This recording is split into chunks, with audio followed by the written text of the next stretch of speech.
नमस्कार दोस्तों, आप जुड़ चुके हैं वॉइस ऑफ एमपी से और मैं हूं अब्दुल अली ईरानी। वॉइस ऑफ एमपी की चुनावी यात्रा जो है इस वक्त गरोट विधानसभा क्षेत्र में गांव दसोरिया में शाम के समय पहुंची है, जहां पर विधानसभा चुनाव के लिए भारतीय जनता पार्टी की ओर से मैदान में उतरे चंदर सिंह जी सिसोदिया साहब मेरे साथ मौजूद है। आइए बात करते हैं चंदर सिंह जी सिसोदिया से कि किस प्रकार से उनका चुनाव प्रचार अभियान चल रहा है। सर, वॉइस ऑफ एमपी में आपका स्वागत है। सबसे पहले नमस्कार, आपको बहुत बहुत धन्यवाद। सर, किस तरह से चुनाव प्रचार अभियान चल रहा है? भारतीय जनता पार्टी का चुनाव प्रचार अभियान कार्यकर्ताओं पर आधारित है। कार्यकर्ता मैदान में है, कार्यकर्ता उमंग उत्साह से भरा हुआ है। मध्य प्रदेश की भारतीय जनता पार्टी की विकास को लेकर हमने पहले भी विकास यात्रा निकाली, दूसरी बार अब जनदर्शन के माध्यम से हम लोगों के बीच में जा रहे हैं। जनसंपर्क का अभियान जोर शोर से चल रहा है। काफ़ी लोगों का उत्साह के साथ हमको स्नेह और प्यार मिल रहा है। जन समर्थन जिस प्रकार से मिल रहा है उसमें क्या खास बातें सर आपके सामने आ रही है? जन समर्थन में खास बात यह है, जनता चाहती है, जनता के बीच का व्यक्ति होना चाहिए और वही स्नेह मुझे मिल रहा है, क्योंकि कांग्रेस के लोग, इनके पास ना नेता है, ना नीति है, ना उम्मीदवार है। 9 बार चुनाव लड़ने वाला व्यक्ति पुनः कांग्रेस का उम्मीदवार बनकर जनता के बीच में आया है। जनता एक एक चीज़ जानती है, ना तो यहाँ का रहने वाला व्यक्ति, ना यहाँ रहना चाहता, भी बाहर रहकर जनता की सेवा किस प्रकार से करेगा। आज तो हम लोग ये चाहते हैं, मध्य प्रदेश की भारतीय जनता पार्टी की सरकार ने छोटे छोटे गाँवों को भी ग्राम पंचायत बनाकर ग्राम पंचायत का दर्जा दे दिया, नगर पंचायतों का दर्जा दे दिया, और इसलिए कि व्यक्ति भटके नहीं, व्यक्ति का काम हो, समय समय पर हमारा जनप्रतिनिधि उपलब्ध रहे। सर, पहले भी आप विधायक रहे हैं, दूसरी बार मैदान में उतरे हैं। आपके जब आप विधायक थे सर, उस समय की कोई खास उपलब्धियों का बखान करेंगे सर? मेरा उपचुनाव था और उपचुनाव में भारतीय जनता पार्टी के यशस्वी मुख्यमंत्री आदरणीय शिवराज सिंह जी चौहान ने हमारे यहाँ पूरे क्षेत्र में भ्रमण के साथ विकास की नई शुरुआतों को ढूंढने का काम किया। उसमें चंबल का पानी 60 साल से भरा हुआ पड़ा था, जिसका एक बूंद पानी भी उपलब्ध नहीं। माननीय मुख्यमंत्री जी ने उसको हवाई यात्रा के दौरान हेलीकॉप्टर से जब इधर वहाँ से बालूदा से वहाँ जा रहे थे नावली, उस समय उन्होंने देखा ये पानी कैसा है। मैंने निवेदन किया कि पानी 60 वर्षों से भरा इंतज़ार कर रहा है, कोई आए भागीरथ और इसको लेकर भी जाए। उन्होंने भागीरथी प्रयास करके किसानों के खेतों तक पहुंचाने का काम किया है। और आज पुनः केंद्र के यशस्वी प्रधानमंत्री नरेंद्र भाई मोदी जी ने और प्रदेश की सरकार ने मिलकर जल नल योजना का प्रारंभ करके आज पूरे मंदसौर जिले में नल के जरिए, टोटी के जरिए हर घर में पानी मिलेगा, पानी की उपलब्धता होगी। ये प्रयत्न किया, वो सार्थक होता नजर आ रहा है। सर, आप जनता के बीच जा रहे हैं, चुनाव किन मुद्दों पे लड़ रहे हैं? क्योंकि इससे पहले भी जो विधायक थे भाजपा के देवीलाल जी धाकर थे, इस बार सिटिंग एमएलए होने के बावजूद आप पर भरोसा किया हाईकमान ने और आपको मौका दिया है। क्या विजन रख रहे हैं, क्या मुद्दों के साथ चुनाव लड़ रहे हैं? भारतीय जनता पार्टी चुनाव लड़ती है, कार्यकर्ता चुनाव लड़ता है, मैदान में कार्यकर्ता होता है। और मुद्दे की बात यदि कहें तो मुद्दे विकास के, जन कल्याण के इतने भारतीय जनता पार्टी के हैं कि उनको व्यक्तिगत नहीं माना जा सकता है। माननीय देवीलाल जी धाकर पूर्व में हमारे विधायक आज वर्तमान में भी हैं, पूर्व में इस सीट से वो चुनाव लड़े थे, लेकिन उन्होंने अपने स्वतः इच्छा व्यक्त कर दी कि मैं संगठन में काम करूंगा। तब जाकर पार्टी ने दूसरा विचार करके, क्योंकि इसमें मूल्यांकन होता है, माइक्रो सर्वे होता है, सर्वे के आधार पर पार्टी ने मुझे इस काम को संभालने का दायित्व दिया है। एक छोटा कार्यकर्ता हूं और कार्यकर्ता लोगों के बीच में रहता हूं। जनता का विश्वास और स्नेह मेरे ऊपर है, इसलिए मैं पूरी तरह आश्वस्त हूं कि भारतीय जनता पार्टी की यहाँ से विजयश्री होगी। सर, आपको मौका मिला है, आने वाले समय में गरोट के विकास के लिए आपकी प्राथमिकताएं क्या होगी सर? क्या क्या काम आपके जहन में है, एक रोड मैप पे क्या है सर?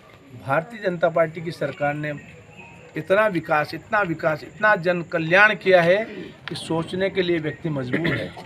हमने कहीं खाली जगह छोड़ी नहीं।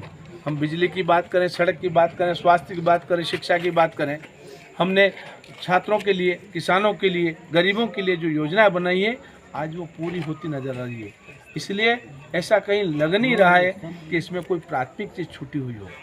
हम फिर भी प्रयत्न कर रहे हैं कि ये गरोट आगे विकास, आगे गतिशील हो और यहाँ के हर व्यक्ति, हर युवा को रोजगार मिले, इसके साधन को ढूंढेंगे। नए उद्योगों को हम नए, यहाँ हमारे पास औद्योगिक क्षेत्र है, उसमें उद्योग खोलने का काम करेंगे। युवा रोजगार से जुड़ेंगे, नए नए उद्यमी आएंगे और यहाँ विकास की ओर इस गरोट को ले जाएंगे। अस्पताल को लेकर ये बात सामने आई है कि अस्पताल तो है लेकिन डॉक्टर्स का अभाव है। इसी प्रकार से एजुकेशन के क्षेत्र में कोर्स और टीचर्स प्रोफेसर्स का अभाव है। एजुकेशन के क्षेत्र में कोर्स और टीचर का अभाव हम नहीं मानते हैं, क्योंकि इन सारी चीज़ों को हमने एकत्रीकरण, मन में एक ललक को लेकर सीएम राइज स्कूल खोलने का काम किया है।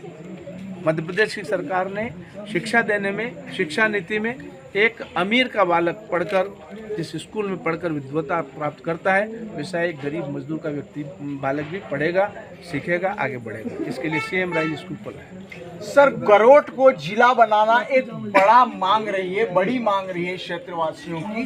इसके लिए हर पार्टी सत्ता में रही लेकिन किसी की ओर से भी कोई अप्रोचेबल एफर्ट नहीं किए गए। क्या कहेंगे सर, आप इसको कितना प्राथमिकता में रखेंगे? गरोट जिला बनाने में पार्टी का जो एपिसोड आता है उसमें कांग्रेस गुनहगार है, मैं मानता हूँ इस बात को, क्योंकि जब गरोट में जिला बनाओ की स्थिति बनी थी, उसके बाद तात्कालिक मुख्यमंत्री अपने दिग्विजय सिंह जी थे, उन्होंने गरोट में मार्केट खुलाया, आश्वस्त किया सरकार बनेगी, मैं इस गरोट को जिला बनाऊंगा, परंतु आज तक ऐसा हुआ नहीं। हमने गजट नोटिफिकेशन करा दिया है, मैं उस गजट नोटिफिकेशन की काफ़ी भी ढूंढता रहा, आज तक पूछता रहा और मुझे किसी कांग्रेस के मित्र ने बताई नहीं। लेकिन उसके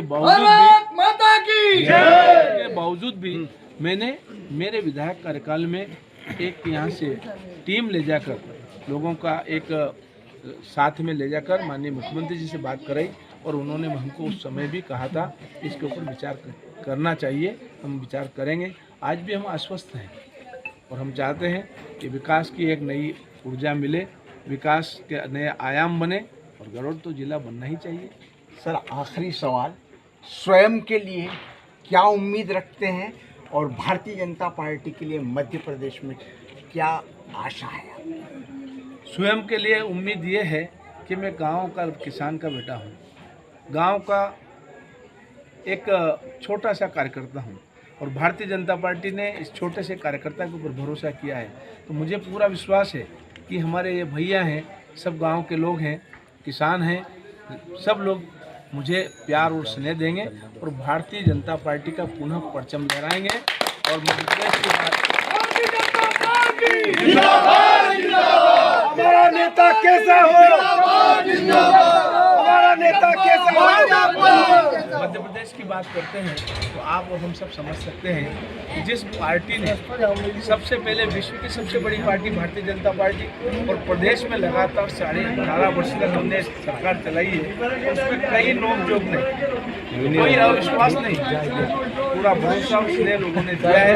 इस बार भी हम लगभग 160 सीटों से ऊपर जीत कर आएंगे और मध्य प्रदेश में पुनः भारतीय जनता पार्टी की सरकार बनाएंगे। आपका बहुत धन्यवाद। जय हिंद। ये थे चंदन सिंह जी सिसोदिया, जिन्होंने दावे के साथ कहा कि मध्य प्रदेश में भारतीय जनता पार्टी 160 सीटों पर अपना परचम लहराएगी। उन्होंने ये भी कहा कि मैं किसान का बेटा हूँ, जनता के बीच में जा रहा हूँ और गाँव वासियों का, ग्रामीण जनों का मुझे जबरदस्त आशीर्वाद मिल रहा है। साथ ही साथ उन्होंने कहा कि उनके जहन में है कि गरोट, आधुनिक गरोट का विकास कैसे हो, उसका नक्शा मेरे जहन में है और गरोट को जिला बनाकर विकास की अनवरत गाथा लिखना मेरा प्रयास होगा। वॉइस ऑफ एमपी के लिए मेरे सहयोगी शब्बीर हुसैन के साथ शेख इसाक की रिपोर्ट।